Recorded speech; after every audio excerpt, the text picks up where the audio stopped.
அதை நான் யோசித்தேன். அதிலே பல அர்த்தங்கள் இருக்கிறது. அதிலே இயேசு யார் என்பதை நாம் பார்க்க முடிகிறது. அதிலே அந்த வசனத்தை, அந்த கேள்வியின் மூலமாக நாம் தேவனிடத்திலிருந்து பல நன்மைகளையும் பெற முடிகிறதா இருக்கிறது. அல்லேலூயா, அல்லேலூயா. அவர்கள் கேட்ட ஒரு கேள்வி என்ன தெரியுமா? ஒரு சீனியர் பாஸ்டர் எங்களை பார்த்து கேட்ட சிறந்த பிரசங்கம் எது? யார் இந்த சிறந்த பிரசங்கத்தை செய்தது? யோசித்தாலும் பதில் சொல்ல மாட்டீங்கன்னு எனக்கு நல்லா தெரியும். நானே சொல்லுகிறேன். யோவான் 2ஆம் அதிகாரம் 5ஆம் வசனம்.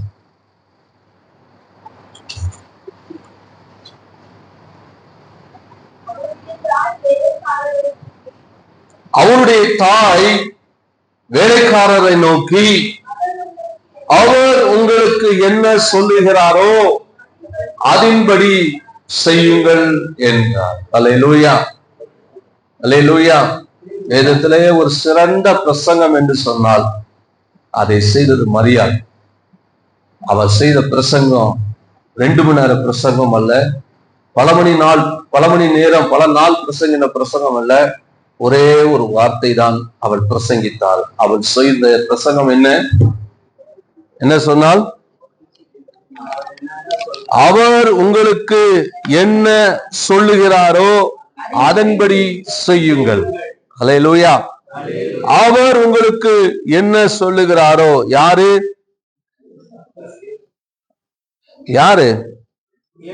அதாவது ஆண்டவராய் இயேசு கிறிஸ்து இந்த பூமியில அவர் மாமிசத்துல வெளிப்பட்ட பொழுது 33 ஆண்டுகாலம் அவர் இந்த உலகத்துல வாழ்ந்தார் என்பதை நாம் பார்க்கிறோம். 33 ஆண்டு காலம் உலகத்திலே வாழ்ந்து 3 ஆண்டு காலம் அவர் ஊழியம் செய்தார். அவருடைய ஊழியத்தினுடைய முதல் அற்புதமாகத்தான் இந்த அற்புதம் வேதத்திலே சொல்லப்படுகிறதை நாம் அறிந்திருக்கிறோம். இயேசு செய்த முதல் அற்புதம். இந்த அற்புதத்திலே இந்த மரியாள் அங்கே ஒரு திருமண வீட்டுக்கு இயேசுவும் அவருடைய சீஷர்களோடு கூட மரியாள் என்ன செய்கிறார்கள்? வந்திருக்கிறார்கள். 2ஆம் வசனத்துல வாசிக்கும் போது இந்த கல்யாண வீட்டில இயேசுவும் அவருடைய சீஷரும் அந்த கல்யாணத்துக்கு என்ன செய்தார்கள்? அழைக்கப்பட்டிருக்கிறார். மரியாளோடு கூட இயேசுவும் இயேசுடைய சீஷர் அழைக்கப்பட்டிருக்கிறதான சூழலிலே அங்கே திராட்சரசம் குறைபட்ட போது இயேசுடைய தாய் அவரை நோக்கி அவர்களுக்கு திராட்சரசம் இல்லை என்ற ஒரு விண்ணப்பத்தை வைக்கிறார். அதற்கு பிற்பாடு இயேசு அவரை மரியாளை பார்த்து சொல்லுகிறார், ஸ்திரீயே, எனக்கும் உனக்கும் என்ன? என் வேலை இன்னும் வரவில்லை என்று சொன்ன பொழுது அவர் சொல்லுகிறார், அவர் வேலைக்காரரை நோக்கி அவர் உங்களுக்கு என்ன சொல்லுகிறாரோ பாருங்களேன். என்னைக்கு ஃபுல் அண்ட் ஃபுல் நம்முடைய வாழ்க்கையில் எல்லாவற்றையும் அவர் என்ன செய்கிறாரோ அதன்படி செய்ய நம்மளை ஒப்பு கொடுக்கிறோமோ நிச்சயம் நம்முடைய வாழ்க்கையில இயேசு மகிமைப்படுவார். எத்தனை பேர் விசுவாசிக்கிறீங்க? நீங்க நினைக்கிறபடி செய்யறதுனாலதான் பிரச்சனை. நான் நினைக்கிறபடி செய்யறதுனாலதான் பிரச்சனை. இயேசு இடத்துல வந்து சொல்லுகிற அவர் சொல்லுகிற இன்னும் என் வேலை வரல அப்படி இருந்தாலும் மரியாள் சொல்லுகிறார் அவர் என்ன சொல்லுகிறார். அதற்கு மீறி அவள் வேற எதையும் பேசல.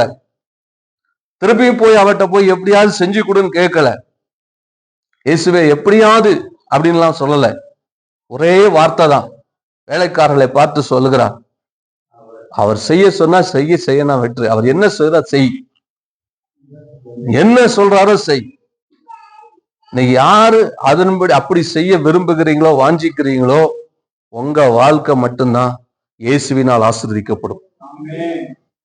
அவர் என்ன சொல்லுகிறாரோ அதன்படி செய்வதற்கு நீங்கள் உங்கள் வாழ்க்கையை ஒப்பு கொடுக்கும் போதுதான் அவர் என்ன சொல்லுகிறாரோ அதன்படி உங்க வாழ்க்கை அமையும். அல்லேலூயா. அவரை நம்பி வந்த ஒருவரையும் அவர் வெட்கப்படுத்துவது கிடையாது, அவர் கைவிடுவது கிடையாது. அப்படி என்றால் ஏன் நம்ம வாழ்க்கையில இன்னும் நாம் ஆசீர்வதிக்கப்பட முடியவில்லை? ஆசீர்வாதம் என்ன? சொத்து, ஆஸ்தி, பணம், பதவி, படிப்பு, திறமை, செல்வாக்கு, இதுதான் ஆசீர்வாதமா? அதெல்லாம் நமக்கு வரும், கிடைக்கும், கர்த்தர் கொடுப்பார். ஆனால் அவர் ஒருவனை ஆசீர்வதிக்கணும். தேவனால் ஒரு மனிதன் ஆசீர்வதிக்கப்பட வேண்டும் என்று சொன்னார், இயேசு உங்க வாழ்க்கையில மகிமைப்பட வேண்டும் என்று சொன்னால், முதலாவது அவர் என்ன சொல்கிறாரோ அதன்படி செய். அவர்கிட்ட சொல்லுங்க, அவர்கிட்ட ஒப்பு கொடுங்க.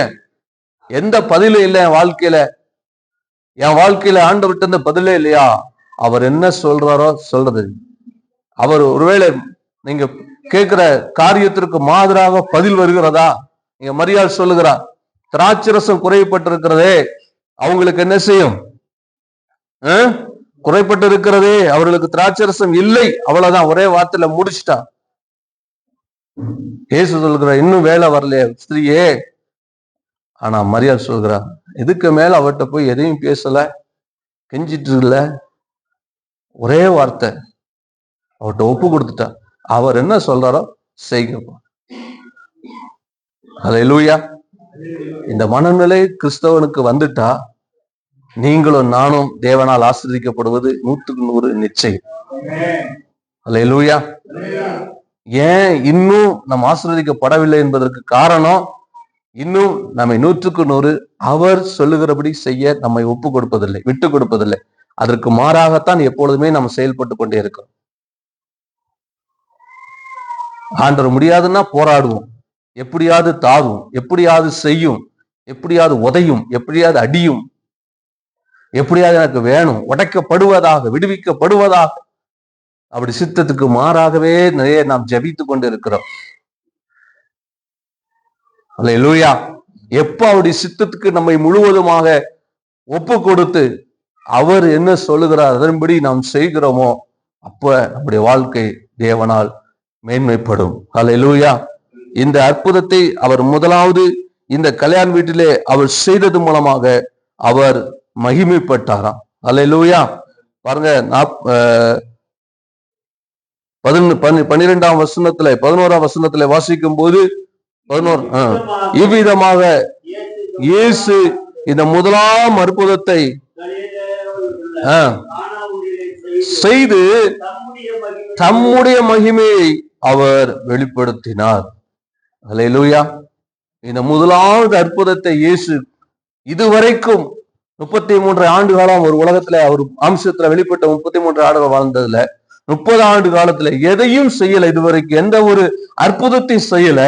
முதலாவது அற்புதத்தை இந்த கானா ஊர்ல தான் அவர் செய்தார்.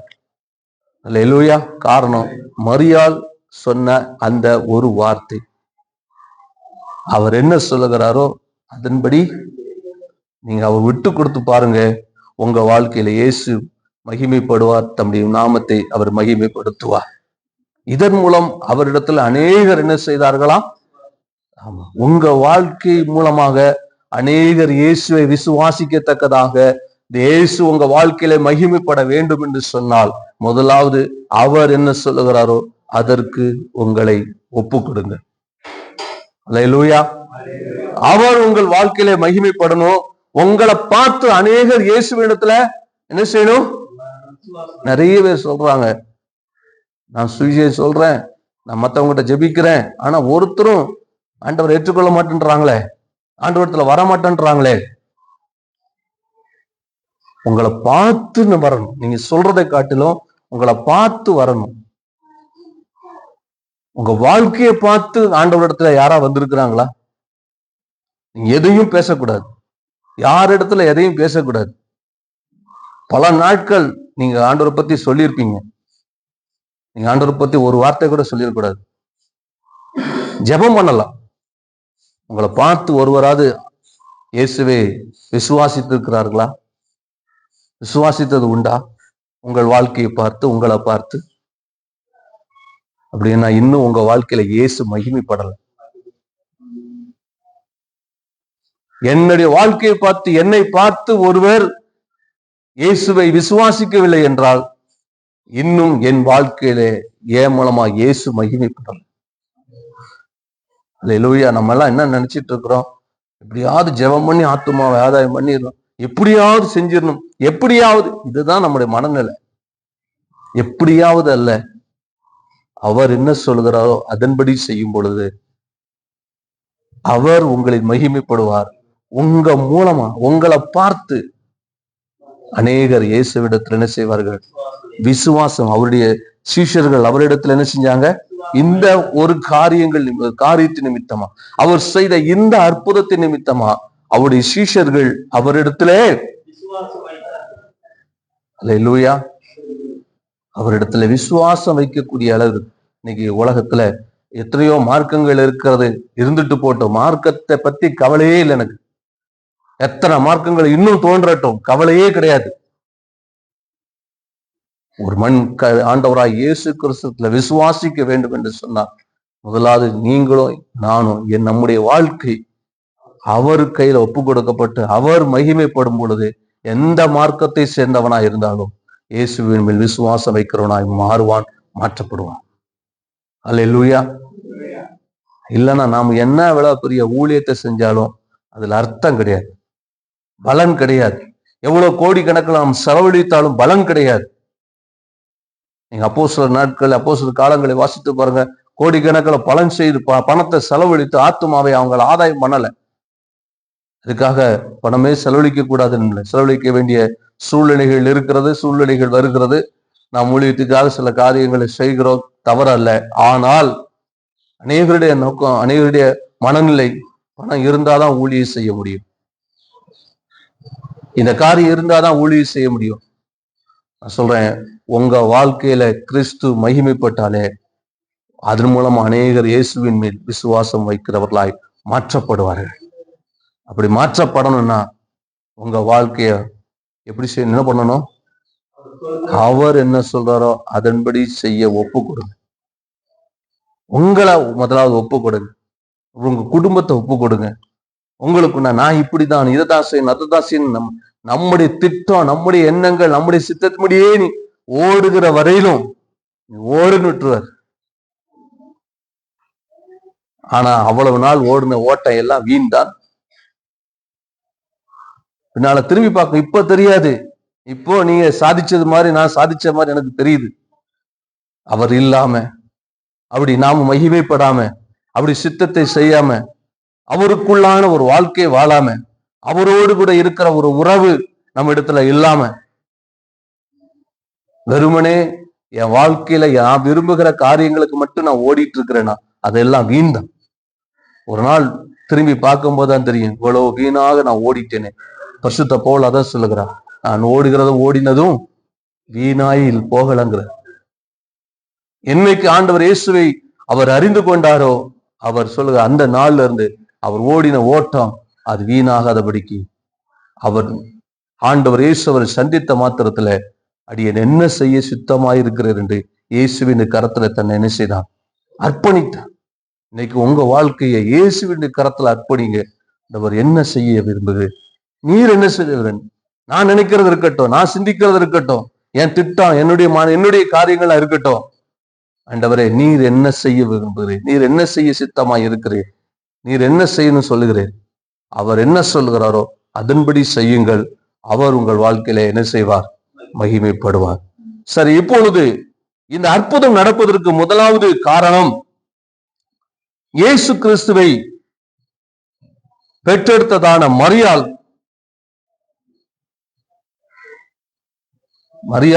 இயேசுவை பெற்றெடுத்தாளா இல்லையா? அவர்களுக்கு தானே பிறந்தாரு. அதுல ஏதாவது மாற்று கருத்து இருக்கா? இல்ல. இப்ப மரியாள் இயேசுவை பார்த்து என்ன சொல்லியிருக்கணும்? அவங்களுக்கு ரசம் இல்ல, கண்டிப்பா கொடுங்கன்னு சொல்லியிருக்கணும். இல்லைன்னா வேலைக்காரங்கிட்ட என்ன சொல்லியிருக்கணும்?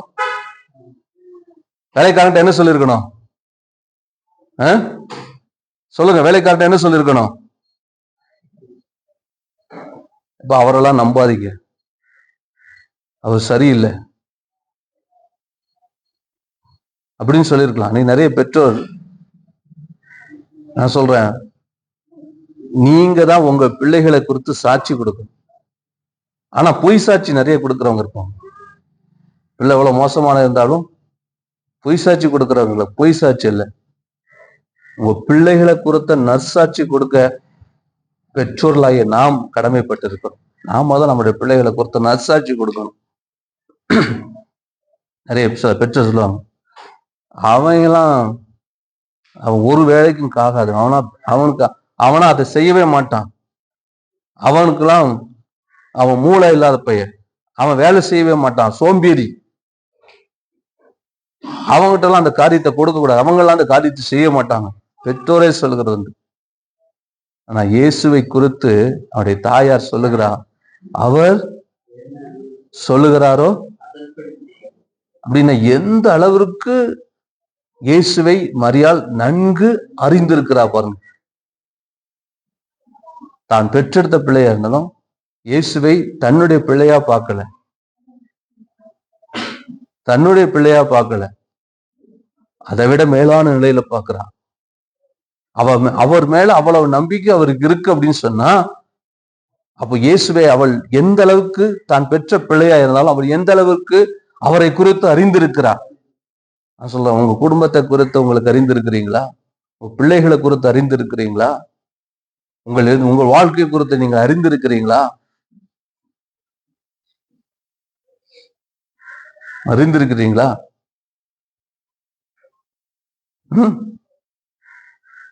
ஒரு பாஸ்டர் சொல்றார், நான் அது ஒரு வயசான சீனியர் பாஸ்டர் சொல்றாரு, சபைக்குள்ள 2 பேர் லவ் பண்ணி போனா கூட நான் அந்த திருமணத்துக்கு போக மாட்டேன்.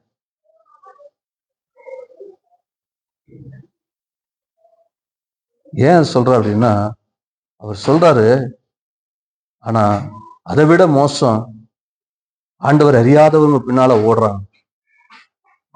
அவரை சொல்லும் போது கண் கலங்குது, அவருடைய கண்கள் கலங்குது. ஏன்னா அன்னைக்கு நிறைய பெற்றோர் நம்ம தம் பிள்ளைகளை குறித்து அறிந்திருக்கிறது இல்லை. யாரு எங்க இருக்கிறாங்க, என்ன பண்றாங்க, எங்க போறாங்க, என்ன செய்யறாங்க, பின்னாலே போகணும்னு அவசியம் இல்லை. தேவ சித்தத்தின்படி அவங்க வாழ்க்கை இருக்கா, தேவ சித்தத்தின்படி அமைகிறதா, தேவ சித்தத்துக்கு தங்களை ஒப்பு கொடுத்திருக்கிறாங்களா, அவங்க வாழ்க்கை எப்படிப்பட்ட நிலையில இருக்குது. திறமைகளை மட்டும் பார்க்காதீங்க. நம்ம பிள்ளைகளுடைய திறமைகளுக்கு மட்டும் முக்கியத்துவம் கொடுக்காதீங்க.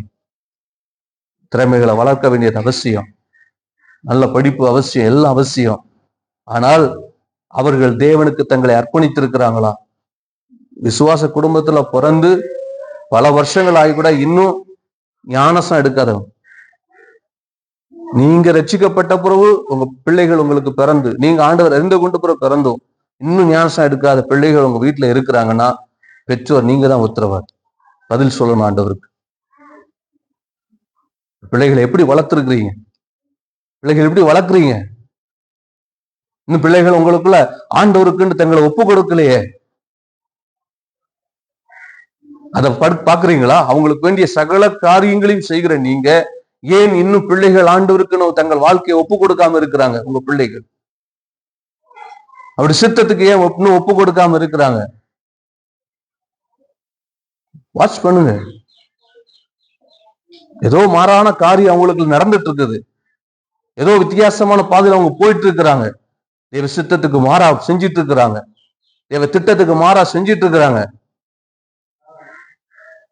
அதை சரிப்படுத்த வேண்டியது உங்க கடமை தான். அதை சரிப்படுத்தலைன்னா நாளைக்கு அதனால உங்களுக்கும் தான் பாதிப்பு, ஆண்டவருக்கு நீங்க தான் கணக்கு கொடுக்கணும். அல்லேலூயா. அதற்காக உத்தரவாதம் எடுத்து நீங்க ஜெபித்து அவர்கள் ஏற்ற நேரத்துல ஆண்டவர் சித்தத்துக்கு தன்னை ஒப்பு கொடுத்து வாழ நீங்கள் அவர்களுக்கு கற்றுக் கொடுக்கணும். அதே போல திருச்சபையில் இருக்கிற நம்ம ஒவ்வொரு வாழ்க்கையும் ரட்சிக்கப்பட்ட சபைக்கு வந்துட்டா மட்டும் போத, தேவ சித்தத்துக்கு நம்மளோட வாழ்க்கையை ஒப்பு கொடுக்காம நாம இன்னும் சபைக்குள்ள இருந்து கொண்டே இருக்கிறோம்டா, அதனால ஒரு பிரயோஜனம் இல்லை.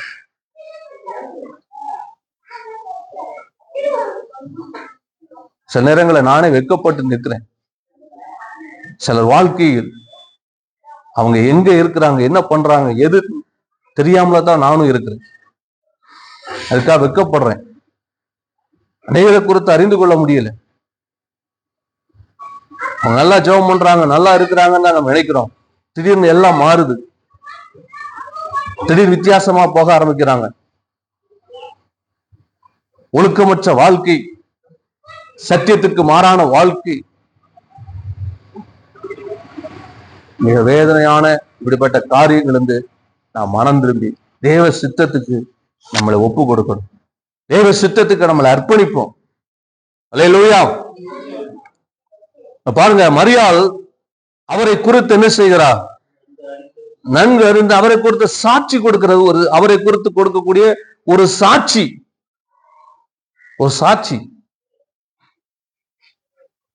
அப்போஸ்தலர் நடபடிகள் 4ஆம் அதிகாரம் 33ஆம் வசனத்தை வாசிக்கலாம். அப்போஸ்தலர் நடபடிகள் 4:33.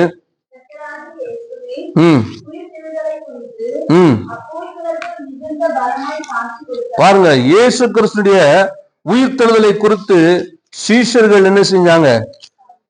சாட்சி கொடுத்தாங்க. அதாவது நம்மை குறித்து மற்றவங்க சாட்சி கொடுக்கணும், அதே போல இயேசுவை குறித்தும் நாம் சாட்சி கொடுக்கணும். இயேசுவை குறித்தும் அவருடைய உயிர்த்தெழுதலை குறித்து பலமாய் அவர்கள் சாட்சி கொடுத்தாங்களாம். அப்படின்னா எந்த அளவுக்கு இயேசுவை சீஷர்கள் அறிந்திருக்கணும். இந்த இயேசுவை குறித்து உங்களால சாட்சி கொடுக்க முடியுமா? மரியாள் சாட்சி கொடுக்கிறார். அவர் என்ன சொல்லுகிறாரோ அதன்படி செய்யுங்கள் என்று சொல்லுகிறார். அப்படின்னா அவரை குறித்த ஒரு சாட்சி. அவரால் எல்லாம் செய்ய முடியும்.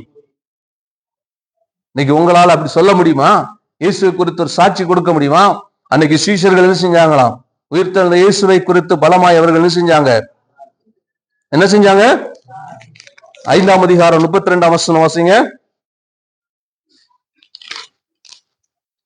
இந்த சங்கதிகளை குறித்து நாங்கள் அவருக்கு சாட்சிகளாய் இருக்கிறோம். தேவன் தமக்கு கீழ்ப்படிந்து இருக்கிறவர்களுக்கு தந்தருளின பரிசுத்த ஆவியின் சாட்சி. பாருங்க, இயேசு கிறிஸ்து உயிர்த்தெழுதலுக்கு குறித்து சாட்சி கொடுத்தாங்களாம். அது மட்டும் சொல்ல, அடுத்தது அவர்கள் நாங்கள் இந்த சங்கதியை குறித்து என்ன செய்யறோம்? நாங்கள் சாட்சிகளா இருக்கிறோம். நாங்க சாட்சியா இருக்கிறோம். இயேசு கிறிஸ்துவை குறித்து இன்னைக்கு நாம சாட்சியா இருக்கிறோமா? இயேசுதான் மெய்யான தேவன், இயேசுதான் மெய்யான கடவுள், இயேசுதான் வானத்தை பூமியை படைத்தவர், நம்மை மீட்க வந்த தேவன் என்று பாடுகிறதல்ல, அவரை குறித்து நாம் சாட்சியாய் இருக்கிறோமா? இயேசு பாவங்களை மன்னிக்கிறவர் என்று சொல்வதற்கு முன்பாக என்னுடைய பாவங்கள் மன்னிக்கப்பட்டிருக்கிறதா? நான் பாவங்கள் மன்னிக்கப்பட்ட நிலையில, பரிசுத்தமாக்கப்பட்ட நிலையில இருக்கிறேனா? என் பாவங்கள் மன்னிக்கப்படாமல், நான் பரிசுத்தமாகாமல் நான் எப்படி மற்றவர்களுக்கு இயேசு பரிசுத்தர், இயேசு பாவங்களை கழுவுகிறவர், இயேசு பாவங்களை மன்னிக்கிறார் என்று எப்படி சொல்ல முடியும்? இந்த உலகத்துக்கு, இந்த சமுதாயத்துக்கு முன்னால நான் நிற்கும் போது இயேசு என் பாவங்களை கழுவினார் என்று சொல்லும்படி நான் நிற்க முடியும் என்று சொன்னால், நான் பரிசுத்தவானா நிற்க முடியும் என்று சொன்னால், நான் சாட்சியா நிற்க முடியும் என்று சொன்னால், அதுதான் இயேசுவை என் வாழ்க்கையிலே நான் மகிமைப்படுத்துவதற்கான அடையாளம். அன்னைக்கு சீஷர்கள் முதலாவது சாட்சி கொடுத்தார்கள், அடுத்தது சொல்லப்படுகிற சாட்சிகளாய் இருந்தார்கள். 1 கொரிந்தியர் 15ஆம் அதிகாரம் 15ஆம் வசனம் வாசிக்கலாம். 1 கொரிந்தியர் 15:15. மரித்தோர் உயிர்த்தெழாவிட்டார், தேவன் எழுப்பாத கிறிஸ்துவை அவர் எழுப்பினார் என்று நாங்கள் தேவனை குறித்து சாட்சி சொன்னதினாலே தேவனுக்காக பொய் சாட்சி அவர்கள் சொல்லுகிறார்கள். நாங்கள் இயேசுவை குறித்து பொய் சாட்சி சொல்ல வேண்டிய அவசியம் இல்லை. அவர் சொன்னபடி அந்த சாட்சிக்கு அந்த உண்மையை அவர் நிரூபித்தார். நாங்க பொய் சாட்சி சொல்லணும் அவசியம் இல்லை. இயேசுவை குறித்து நாங்கள் பொய் சாட்சி சொல்லணும் அவசியம் இல்லை. காரணம், இயேசு அவர் சொன்னபடியே அவர் உயிர்த்தெழுந்தார். அல்லேலூயா, அல்லேலூயா. இயேசுவை குறித்து அவர்கள் முதலாவது என்ன செஞ்சாங்க? சாட்சி கொடுத்தாங்க, சாட்சிகளா இருந்தாங்க. இது பொய் அல்ல, பொய் சாட்சி கொடுக்கல. அப்படி அந்த சாட்சி உண்மையாக இருந்தது. அது நிரூபிக்கப்பட்டது. எப்படி நிரூபிக்கப்பட்டது? எப்படி நிரூபிக்கப்பட்டது? இயேசு உயிர்த்தெழுந்த மூலமா அவரை கொடுத்து கொடுக்கப்பட்ட சாட்சி உண்மையாக்கப்பட்டது. நான் ஃபர்ஸ்ட் சொன்னேன், நம்மள பிள்ளைகளை குறித்து நாம தான் சாட்சி கொடுக்கணும். நம்முடைய குடும்பத்தை குறித்து நம்ம தான் சாட்சி கொடுக்கணும். கொடுக்கும்போது அந்த சாட்சியை நம்ம உண்மையா நிரூபிக்கிறோமா? எத்தனை பிள்ளைகள், எத்தனை வாழ்க்கையில, இந்த சபையில உங்களை குறித்து நான் ஒருத்தட்ட சாட்சி கொடுக்கிறேன். இந்த சகோதரன் இப்படிப்பட்டவர், இந்த சகோதரி இப்படிப்பட்டவரை நான் உங்களை குறித்து ஒரு சாட்சி கொடுக்கும் போது அடுத்தது திரும்பி வந்து என்கிட்ட நீங்க சொன்ன ஆளை பார்த்தீங்களா அப்படின்னு கேட்கிற நிலையில நம்ம சாட்சி இருக்கக்கூடாது. பிள்ளைகள், உங்களையும் பார்த்து சொல்றேன், உங்களை குறித்து உங்க பெற்றோர் உங்களுக்கு சாட்சி கொடுக்க வேண்டும். அந்த சாட்சி பொய்யா போகக்கூடாது. அந்த சாட்சி பொய்யா போகக்கூடாது. உங்க மேல மற்றவங்களுக்கு நம்பிக்கை வரும்படி உங்களை குறித்து கொடுக்கப்படுகிற சாட்சி உண்மையா இருக்கணும். சமூக வலைத்தளங்கள்ல ஊழியர்களை குறை சொல்லி நிறைய வீடியோக்கள் வரும். அதுல ஒருத்தர் அப்படிதான் போட்டுட்டு இருந்தார். திடீர்னு பார்த்தா அவரை குறித்த ஒரு வீடியோ வருது. என்னன்னா, ஊழியர்லாம் குறை சொல்ற அவர் ஒரு இடத்துல நின்று தம் அடிச்சிட்டு இருக்கிறார். அவரை கொடுத்த வீடியோ போட்டு விடுறார். இதுதான் அன்னைக்கு நிலைமை. சாட்சி. இவன் மத்த ஊழியக்கார குறை சொல்லிட்டு இருக்கிறாங்க. வேதனையா இருக்கிறது. நான் சொல்றேன், உங்களை குறித்து ஒருவர் சாட்சி கொடுக்கும் போது அந்த சாட்சி உண்மையா இருக்கு. இயேசுவை குறித்து அவர்கள் சொல்லுகிறாங்க, அந்த சாட்சி பொய் அல்ல. அது எப்படி இருந்துதான்? உண்மையா இருக்கு. ஏன்னா பொய் சாட்சி கொடுக்க வேண்டிய அவசியமே இல்லை. ஏன்னா இயேசு சொன்னபடி அவர் என்ன செய்தார்? ஆகவே அவருடைய சாட்சி உண்மையா இருக்கிறது. உங்களை குறித்தும் என்னை குறித்தும் கொடுக்கப்படுகிற சாட்சி உண்மையா இருக்கணும். பரிசுத்தவான் பரிசுத்தவாட்டி என்று உங்களை குறித்து சாட்சி சொல்றாங்களா? அந்த சாட்சி உண்மையா இருக்கணும். நீ பரிசுத்தவானாய் இருக்கணும், பரிசுத்தவாட்டியாய் காணப்படணும். அதுதான் உங்களுடைய சாட்சி உண்மை. உங்களை கொடுத்து சாட்சி கொடுத்துட்டு அடுத்த பின்னால நீங்க மோசமான ஆளு, எவ்வளவு கேவலமான ஆளு என்று சொல்லி உங்களை குறித்த சாட்சிகள் சீர்குலைக்கப்படாதபடிக்கு எச்சரிக்கையா கவனமா இருக்கு. அல்லேலூயா. இயேசுவை குறித்து மரியாள் சாட்சி கொடுக்கிறார். என்ன சாட்சி கொடுக்கிறார்? என்ன சாட்சி கொடுக்கிறார்? அவர் என்ன சொல்லுகிறாரோ இது ஒரு சாட்சி. ஏன்னா அவரை பத்தி நன்கு அறிந்திருக்கிற இன்னைக்கு நம்ம வாழ்க்கையில எந்த மாற்றம் அற்புதம் நடக்கல அப்படின்னா, முதலாவது நாம் தேவனை குறித்து நன்கு அறிவு நமக்கு இல்லை. இயேசுவை குறித்த அறிவு இல்லை. அடுத்தது, அவர் சிறு வயதிலிருந்து, மரியாள் தான் பெற்றெடுத்தாலும் சிறு வயதிலிருந்து அவரோடு கூட மரியாளுக்கு நல்ல உறவு இருந்தது. நல்ல அவரை உற்று பார்க்கிறார். 12 வயசுல அவர் திடீர்னு காணாம போயிட்டார் எருசலேம்ல. அங்கே பார்க்கிறான். அங்க எருசலேம்ல இருக்கிற போதகர்கள் இடத்துல, ஆசார் இடத்துல கேள்வி கேட்கிறாரு. அவருடைய நடவடிக்கை எல்லாவற்றையும் அவர் உற்று பார்க்கிறார். அல்லேலூயா.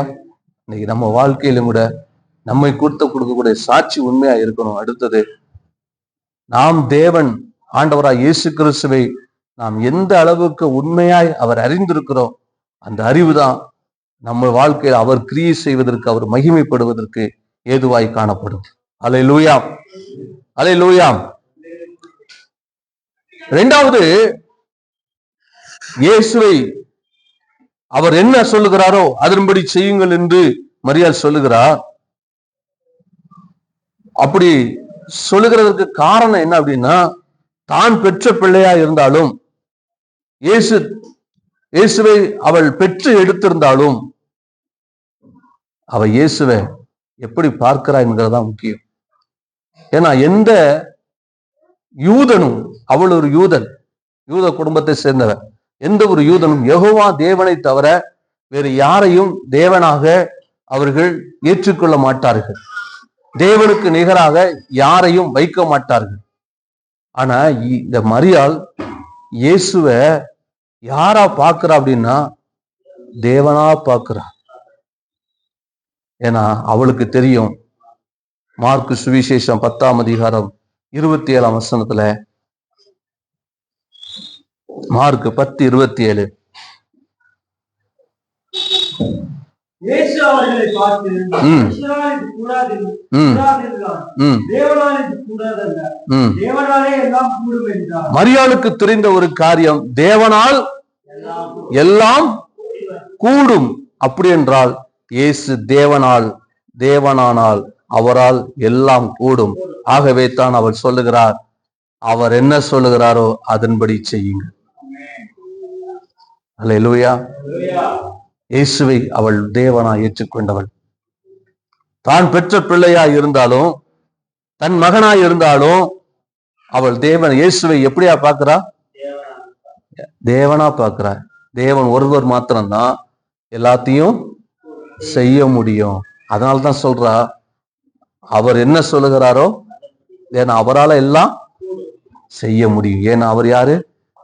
இன்னைக்கு நிறைய நேரங்கள்ல நம்ம வாழ்க்கையில நம்ம இயேசுவை அற்புதம் செய்கிறவரா மட்டும் பார்க்கிறோம். தப்பு கிடையாது, அற்புதம் செய்கிறவர் தான். அற்புதம் செய்வார், எனக்கு அற்புதம் செய்வார் என்று விசுவாசிக்கிறதுல எந்த தவறும் கிடையாது. ஆனால் இயேசுவே தேவன் என்று நீங்கள் விசுவாசிப்பீர் என்றால் உங்கள் வாழ்க்கையில் அவரால் எல்லாம் செய்யக்கூடும். எத்தனை பேர் விசுவாசிக்கிறீங்க?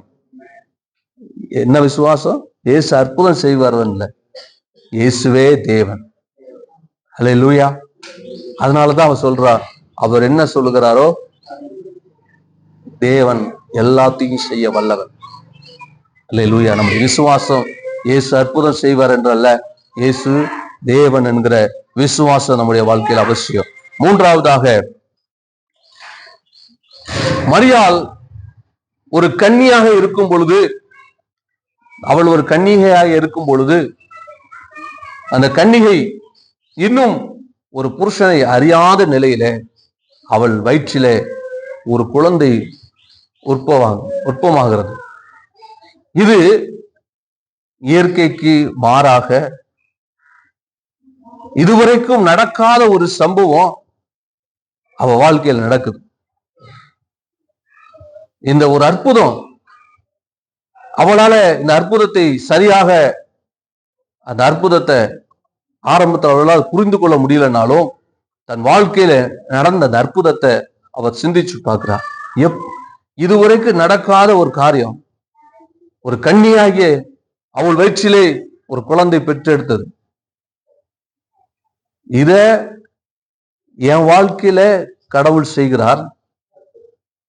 இதை செய்த கடவுளால கண்டிப்பாக எதை செய்ய முடியும்? இந்த தண்ணீரையும் திராட்சரசமா மாத்துவார்னு அவ எதிர்பார்க்கல. இந்த காணாவூர், இந்த திருமண வீட்டுல இல்லாத அந்த ஒரு ரசத்தை அவர் எப்படியாவது கொண்டு வர முடியும். ஏன்னா கணவனை அறியாத கன்னியாகி எனக்குள்ள ஒரு குழந்தைய அவரால் கொண்டு வர முடியும்னா இயேசுவால எல்லாம் தண்ணீரை வச்சுதான் கொண்டு வருவார். அவ எதிர்பார்க்கல. அது அப்ப தெரியாது அவளுக்கு.